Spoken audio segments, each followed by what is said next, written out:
Bueno, ya está con nosotros Pablo Servi, que es senador por la Libertad Avanza, hombre de la provincia de Neuquén, ¿no es cierto? Neuquén. La meca argentina. Casi el 90% de lo que gasta el gobernador Figueroa, que a propósito mañana tiene un encuentro con Santilli, ¿no es cierto? En Casa Rosada. Casi 90% de lo que gasta lo recauda por cuenta y orden. La mitad de la recaudación hoy de Neuquén son regalías petroleras. Sí, mañana, buenas tardes, ¿cómo están? Gracias por la invitación. Está viniendo mañana a hablar con el ministro Santilli y como bien decís, el 85% de los recursos de la provincia de Neuquén son generados ya sea por regalías, hidrocarburíferas principalmente, algo de las hidroeléctricas y después por impuestos provinciales, básicamente ingresos brutos. El 15% solamente es coparticipación nacional. Claro, correcto. Es la segunda provincia con mayor autonomía después de la ciudad de Buenos Aires, que tiene el 99% de autonomía en términos de lo que gasta, el 1% le viene dado por coparticipación. Me parece que eso es lo que le da también autonomía y demás. Por supuesto. Usted con Figueroa habla mucho, lo apoya en una eventual reelección. A Figueroa lo cuentan casi como propio dentro de los aliados. No, creo que estamos más allá, que hay que trabajar en entendimiento, el gobierno nacional con el gobierno provincial es muy importante para Vaca Muerta, esto sobre todo entendiendo que los recursos por el artículo 124 de la Constitución Nacional, los recursos naturales son de propiedad originaria de las provincias, así que entendemos que hay que trabajar en una relación de respeto y mutuo, pero... ¿Usted cree que la Libertad Avanza va a ir con candidato propio en Neuquén? Entiendo que sí, que tenemos algunas diferencias. Vos hablabas del presupuesto provincial, las regalías, el artículo 99 de la Constitución Provincial dice que deben ser destinadas a obras de infraestructura o a diversificación de la matriz productiva y sobre todo donde se generan estos recursos, que debería ser Añelo, Rincón de los Sauces, son los lugares donde se generan y hoy se están utilizando para cubrir gastos corrientes de la provincia. O sea que usted no está viendo una sana administración. Yo creo que se está utilizando justamente recursos. Neuquén tiene casi un 70% del presupuesto provincial en sueldos y más del 80% en gastos corrientes, siendo que duplicó el presupuesto provincial. En 2024 tenía... ¿Usted cree que hay mucho empleado público en Neuquén? Ha crecido, de hecho, de 61.000 pasó a 69.000 desde que está esta gestión, dicho por el presupuesto provincial. Muchos han ido a salud, pero hay muchos que aumentaron en el Ministerio de Gobierno también. Entonces, se ha aumentado la estructura del Estado y sigue creciendo. Crecen mucho los ingresos, pero a la par sigue siendo el 80% del gasto corriente. Muchos me dicen que en Vaca Muerta lo que vemos es expansión, casi 1 millón de barriles por día de producción. Se está por llegar, va a ser un récord en la Argentina. Brasil tiene 4 millones, pero nos vamos pareciendo a los grandes países productores. Sin embargo, que las empresas pymes, el articulado que trabaja con las grandes compañías está sufriendo y que hay algún tipo de problemas incluso hasta con el empleo. ¿Hay algo de eso o no? Cuesta que las empresas, sobre todo las locales, sigan el ritmo de crecimiento porque se necesita gran cantidad de inversión. Hoy está difícil el acceso al crédito de alguna manera, pero están teniendo algún tema y además lo que están buscando las empresas operadoras. Está el primer anillo, que es la operadora, la que produce petróleo y gas. El segundo anillo son las de servicio muy grandes y ahí la semana pasada hubo una carta que le envió Halliburton, que es la principal operadora de fractura de YPF, a los proveedores que deberían reducir un 23% los costos. Ahora, la dificultad de este proveedor chico es que los sueldos son negociados por las cámaras empresarias grandes. Entonces, el sueldo de los petroleros contempla bonos, contempla aumentos que de alguna manera los condicionan a este tipo de empresas. Creo que también hay que dar una discusión y generamos la ley de modernización laboral que contempla la rediscusión de los convenios colectivos. Entendemos que es la instancia donde deberían entre los privados ponerse de acuerdo y buscarle la forma de dar competitividad a esto. Usted que es de Neuquén conoce esta problemática, no la niega y efectivamente hay que abordarla porque lo contrario puede ser más gravosa. Sí, pero también hay que trabajar en competitividad. Hay que entender que trabajamos o competimos con otras zonas productoras del mundo. Correcto. Sobre todo lo que hace a GNL. Ustedes habrán escuchado que, por ejemplo, la provincia bajó las regalías al gas para lo que va a ser el proyecto de GNL. Correcto. Porque si no, es difícil llegar. Hay que ser competitivos. De hecho, se está trabajando en el gasoducto que se va a hacer es de 48 pulgadas.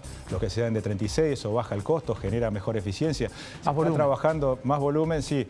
Y es un dato curioso, ¿no? De 36 a 48 pulgadas aumenta casi un 78% el área, ¿no? Y poniendo más presión aumenta mucho la capacidad de conducción en una sola... Más fluido. Más fluido porque el área, cuando duplicás el diámetro, cuadruplicás el área. Entonces, de 36 a 48 pulgadas, 48 es 1,22 m el diámetro que tiene, estás aumentando 78%. De los caños, por los caños que van a llevar el GNL. El gasoducto que va a ser el GNL, que va a ser novedoso porque va a ser el primero que va a haber en Sudamérica de este tamaño. Y también ahí es difícil que se haga. Esto lleva 2 chapas de 2 metros soldadas para poder hacer el caño, para que tengas una idea de la envergadura que tiene. Pero este caño aumenta la productividad, baja los costos, porque en una sola zanja, digamos, se pone un caño que lleva casi el 80% o más de gas, porque estamos hablando que se aumenta el área, pero también si uno trabaja sobre la presión del gasoducto puede aumentar. Entonces se está trabajando en muchas cosas, en lograr eficiencia. Lo dice Marín, que Marín representa una empresa que hoy es el 50% del desarrollo de Vaca Muerta, YPF, y está liderando los procesos del oleoducto Vaca Muerta Sur, el Argentina LNG, o sea, tiene una importancia. La importancia de YPF y la acción de oro del Estado en YPF. Es muy importante para Neuquén, como decía, el 50% de Vaca Muerta, pero muy importante para el país. Hoy lo que hace YPF es cómo está liderando este proceso de crecimiento, que realmente es el faro, un faro para la Argentina, una gran oportunidad para Argentina, y en eso el rol de YPF es muy importante y está trabajando justamente en esto de la productividad y la mejora continua. Servi, respecto al Senado y lo que se viene, desempolvan finalmente la ley de subsidios a la zona fría y van a hacer una modificación para volver a tener menos de 1 millón de subsidios o de clientes subsidiados en lugar de 4 millones como hoy, y una docena de provincias dejarían de tener esos beneficios. Entendemos que es importante dar la discusión. En eso están trabajando, como bien decía, se está reuniendo el Ejecutivo, es quien trabaja de alguna manera generar los consensos y los acuerdos, pero entendemos que es muy importante avanzar, porque recordemos que había una ley de zonas frías que contemplaba la Patagonia y las zonas realmente que dentro de lo que son las temperaturas promedios tenían temperaturas bajas.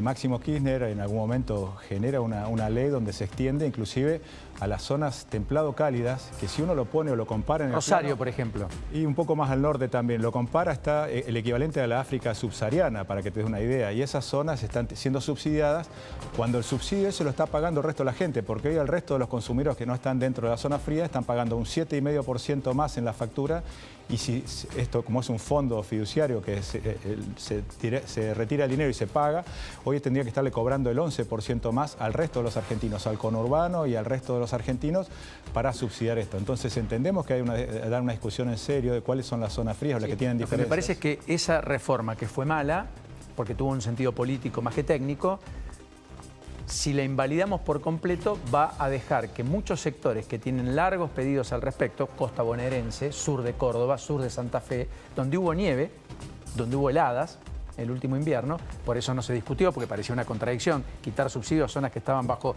el frío polar.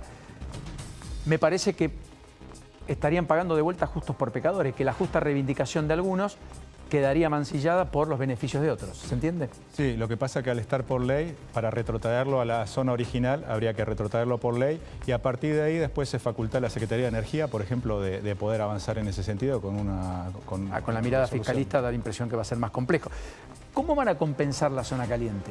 Porque esto, para que votos aparezcan de las provincias del norte, el gobierno está hablando, Santilli a esta hora, con el secretario de Energía, con algunos gobernadores, 3 o 4 en este momento del Ministerio de Economía, cómo establecer una zona caliente para tener beneficios y subsidios en el consumo de energía eléctrica a los del norte argentino, que en verano efectivamente usan mucho el aire acondicionado, ¿se entiende, no? Sí, eso justamente lo está charlando, conversando el Ejecutivo, entiendo. ¿Usted lo ve razonable, que está bien, como hombre de la Patagonia? Entiendo que si hay un reconocimiento a aquellos que tienen zonas más frías, también hay zonas muy cálidas o que el aire acondicionado se utiliza mucho.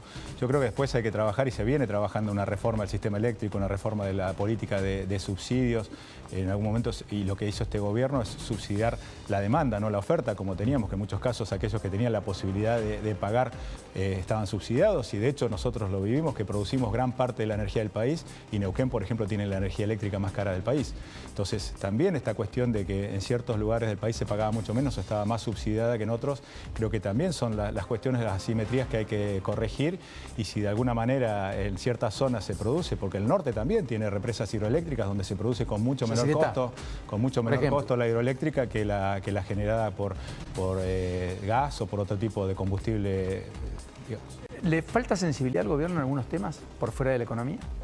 Yo creo que se heredó, no hay que recordar lo que heredamos, ¿no? Casi una hiperinflación. Gracias al esfuerzo de todos los argentinos hemos podido salir adelante, estamos en una situación bastante mejor, pero que todavía requiere un esfuerzo, y creo que no hay que olvidarse eso. Se ha hecho un gran trabajo, porque uno ve la ministra Petovelo, el trabajo que ha hecho desde Desarrollo Social en contener a los sectores más vulnerables, esto que te hablaba, de que los subsidios, los pocos que se pueda dar, se le dé a aquel que realmente necesita. Los colectivos, teníamos subsidiada la oferta, se pagaba por colectivo que circulaba.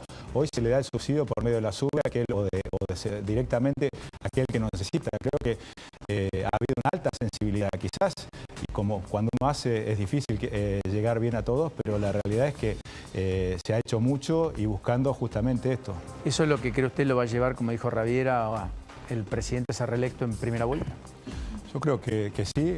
Es la apuesta del gobierno, además, en primera vuelta, y para eso, naturalmente, ¿cree usted indispensable que se suspendan de mínima o eliminen las PASO?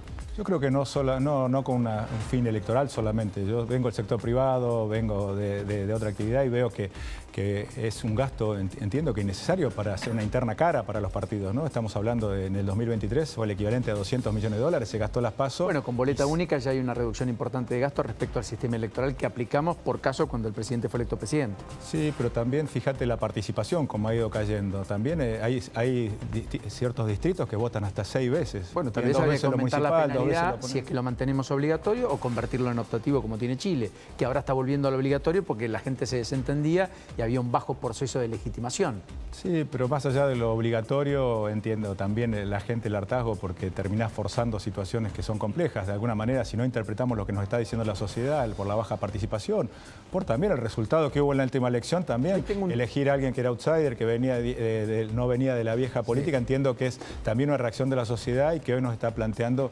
justamente que cambiemos estas cosas, y lo ratificó el año pasado, en octubre del año pasado, el rumbo del país. Sí, yo hoy tengo el temor, objetivamente, de que hay algunos que les sirve que la gente no participe, no esté, no, porque es el único momento en el cual somos todos exactamente iguales, en el cuarto oscuro.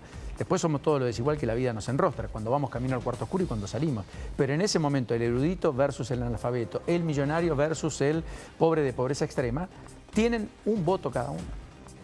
Y esta idea de que participen poco, de si no hacemos elecciones no pasa nada, si las hacemos cada 5 años y por única vez, ¿no te degrada un poco esa idea de la democracia, la participación, una ciudadanía más responsable? Yo creo que también se le ha tirado un poco a las No estoy hablando del gobierno. No, pero digo los partidos políticos, la distancia política le han tirado la responsabilidad paso de las internas, lo que eran antes las internas, que de alguna manera se puedan dirimir la democracia interna de los espacios, genere las candidaturas, y tenés 2 instancias como son las generales y el balotaje. Entiendo que no es poco para poder, pero bueno, cada uno, y justamente eso es la democracia, que cada uno puede tener miradas distintas y verlo, pero entiendo que este costo, 200 millones de dólares, cuando estamos hablando de ajustar o de achicar el gasto, de la necesidad de salir adelante, un país que viene de una situación muy compleja y que todavía tenemos que reacomodar muchas cosas, entiendo que estos gastos de la política justamente es lo que eligió en el 2023 la población argentina y lo ratificó el rumbo el año pasado en octubre. Pablo Cervi ha sido muy generoso por este ratito para con nosotros y demás. ¿La reforma de la Carta Orgánica del Banco Central sale este año?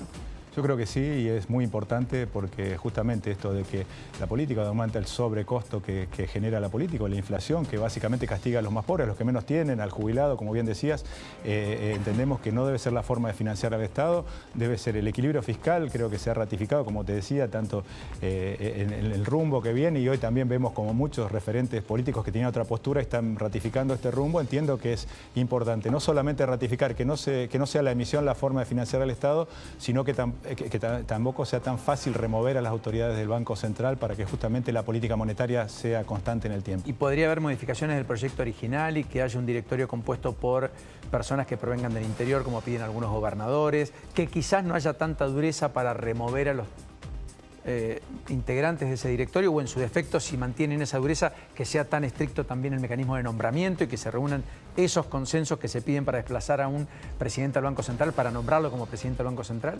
Yo no te podría hacer futurología de lo que se puede llegar a negociar o hablar, pero sí lo que ha habido, y hemos demostrado que a partir de que somos 21 senadores y 95 diputados, hemos trabajado con los espacios que nos han acompañado. Inexorablemente hay que construir consenso. Hay que construir consenso porque si no de otra manera no sale. pero creo que sí, el presidente está marcando un rumbo y hay cosas que son innegociables, que es lo que hay que hacer justamente si queremos un país que pueda sostener el equilibrio fiscal, que podamos gastar menos de lo que generamos y de alguna manera que este rumbo, esta posibilidad que tenemos de una Argentina próspera nuevamente sea realidad. Servi, como siempre, un placer y muchas gracias. Bueno, muchas gracias. Hasta la próxima, muy gentil.